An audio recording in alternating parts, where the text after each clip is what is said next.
الرحيم. السلام يا دمان أمد الإسلام كا يقارهان أمد الصوماليين ملك استضافة عالم كجوجتو يبرشوين تيجو حرمبا هبين هذا واحد الإسلام يرد أحمري بيتشج فيجا أما مقعيجا فيسبوك يلقوا استعماله يمقع عن السين صوران وأحمر وديده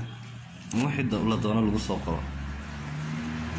waxaan halkan ka cadeynayaa on horena wax u sheegay oo cadeeyay inaan anagu lahayn isticmaalin sidaan imika cadeynayo iyo horeba oo aan documentary iyo video hore aan duubay baan ku cadeeyay oo ay kamid ahaayeen barnaamij documentary oo iga qabtay Dayax Films iyo meelo kale fara badan mar labaad waxaan xaqiijinayaa walaal anagu meelihin Facebook-yada iyo page-ka toona mana isticmaalay imika bariyahan dambe على الفيسبوك بالله أدبد ما أنتوا ما هتسنت